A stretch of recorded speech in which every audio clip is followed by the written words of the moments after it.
Hello, so good morning.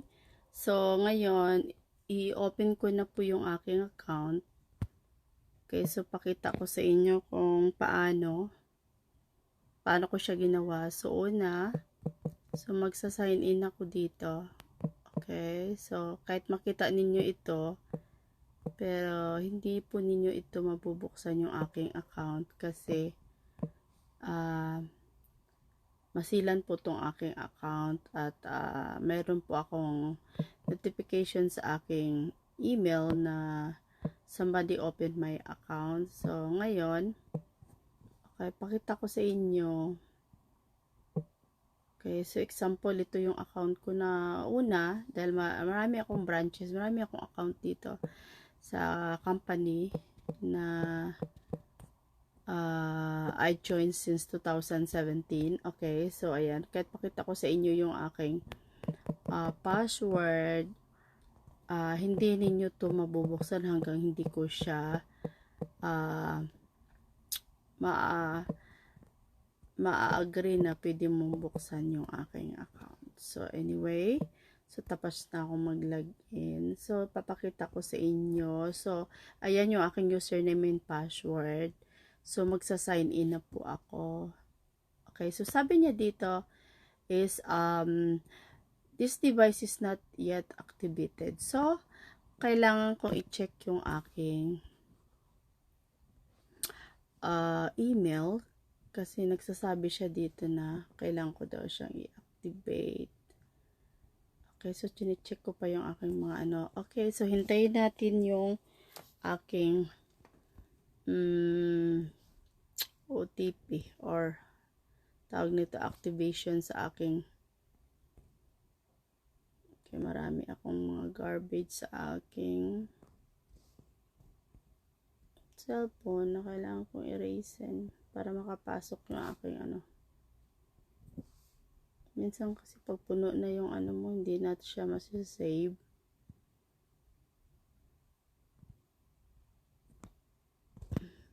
Marami na talaga akong mga ano. Alright. So, ayan.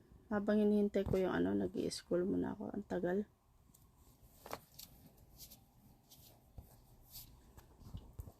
Okay, so, okay, back ako dun sa ating ano ha. So, i-check ko dito sa aking cellphone na isa. Kasi, baka mahina lang yung internet. So, check ko dito sa email ko na isa. Baka nandito siya.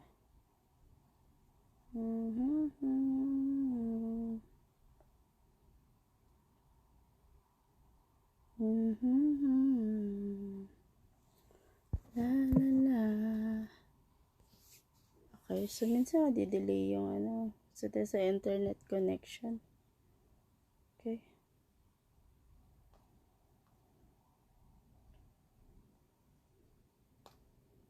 So, yung ano, yung notification na kailangan siya i-activate, direct po yan dun sa email na kung yung email na ni-registered mo.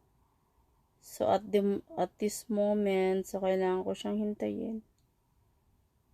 Okay, kasi minsan sa ano din yan eh, sa internet connection. Pag mabagal yung internet mo, syempre, mabagal din darating yung notification mo na kailangan mong i-activate yung account mo. So, chinecheck ko dito sa isa kong phone. Kasi mas malakas ang ano nito sa iPhone. So, balik tayo ulit. Check ko dun sa ano, ha? Sa akin, ano. Wait. Mabagal siya. So, alam mo, sign in ko ulit. Send to. Okay. Successfully need verification email press. Okay. Ganon. Hindi ko pala siya na-send. Yun yung sabi niya. So, paparating na yata.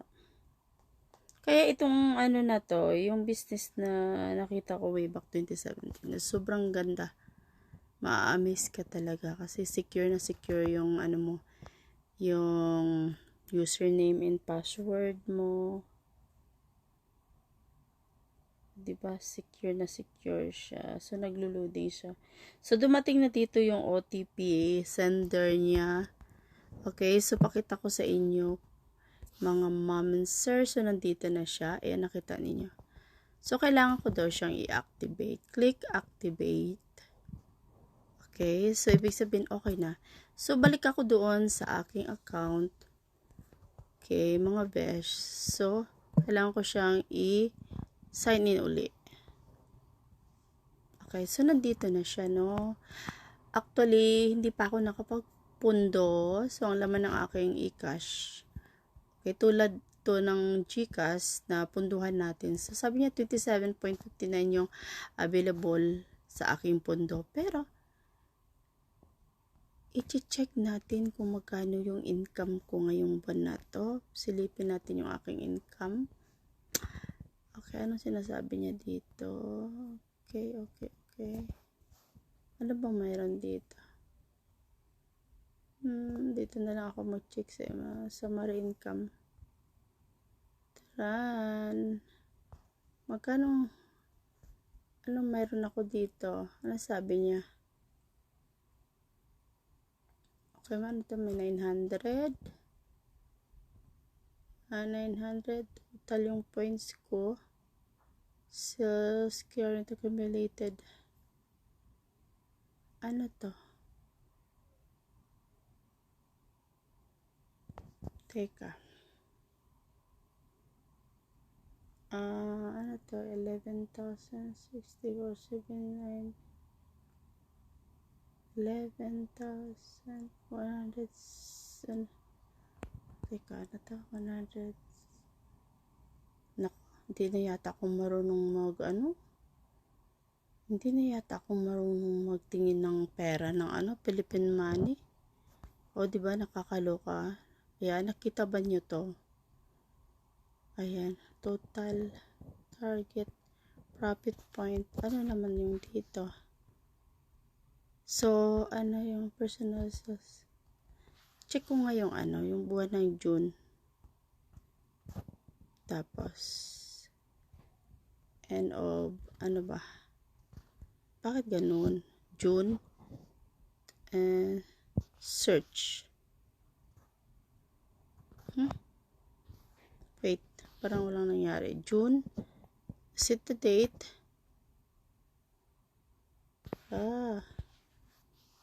Sige, hanggang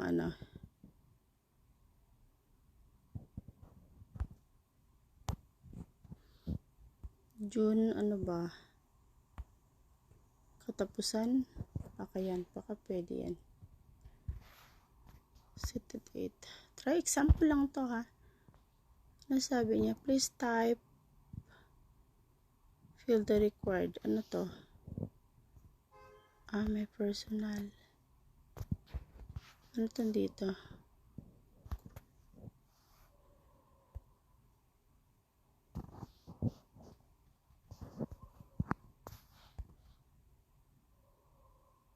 Teka, may sinasabi siya. Okay, personal.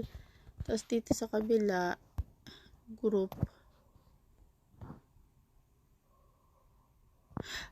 Actually, okay. Kasi bagong apps, bagong na kasi to, mga besh. Bagong na to, kaya balik tayo dito. So, ito lang ang gawin mo. Ayan. So, ano pa bang mayroon dito? Rebate, summary, rebates. Kailangan ilalagay yung dates. Alam mo, kailangan ko pala talaga magsulat, no? Para malaman ko yung mga ko dito, mga income, mga rebates, bonus, okay?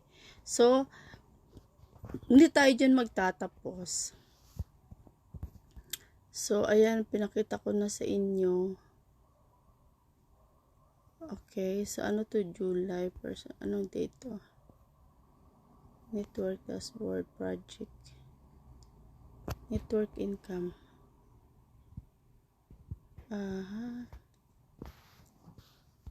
Okay, so ngayon wala pa akong nakikita. Okay, balik tayo dyan. Ganun lang ang gawin natin, mga besh, pag meron na tayong mga business na ganito. Ayan, pakita ko, meron tayong quota report. O, diba? Meron tayong mga ano dito. Ayan, naka-updated siya, may report. So, balik tayo dito. So, meron tayong mga load dito, like Singapore, Dubai, Qatar. Okay, pwede tayong mag-load international. Arang good news, pwede tayong mag-cash in dito. Kaya lang, yun lang problema. Kailangan ko pala siyang i-verify. So, dahil busy pa po ang inyong lingkod, mga besh, so, soon i-verify ko na yung aking account para makita ko na yung aking mga income. So, meron tayong mga domestic, international. So, ganito kaganda yung ating application lang po ito sa cellphone na downloadable.